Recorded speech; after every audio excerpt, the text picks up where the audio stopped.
眼睛要复原，水袋会让苍蝇的眼睛很不舒服，所以可以赶苍蝇。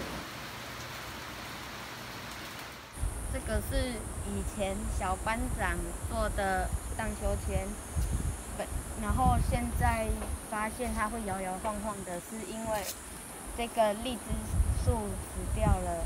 要怎么分段它是死掉了呢？就是有2个原因，就是因为这里面这个树干里面就已经枯掉了。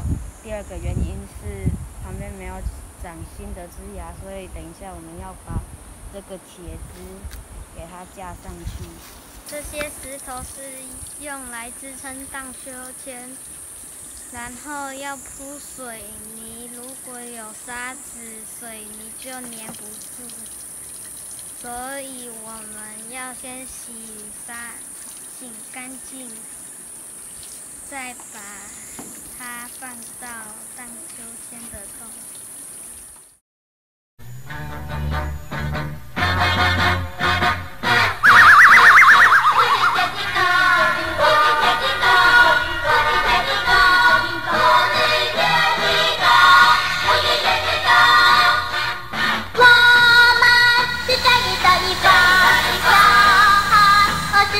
最高，知法自然，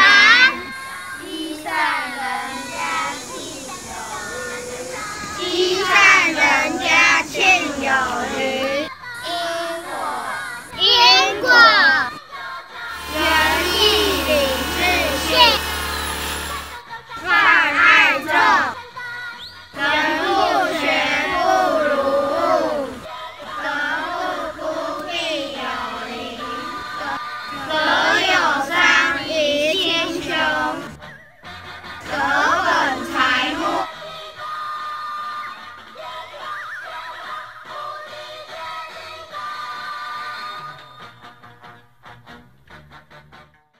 首先，我们今天教大家怎么判断颜色。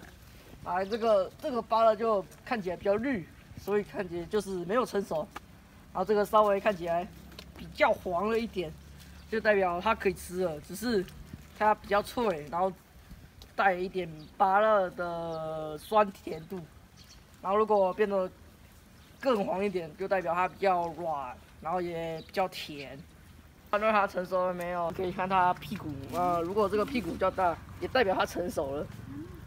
然后这个是分支上有长很多芭乐籽的话，所以我们就要把那个另外的芭乐籽给掰掉，然后只剩下1个，才不会被抢太多的养分。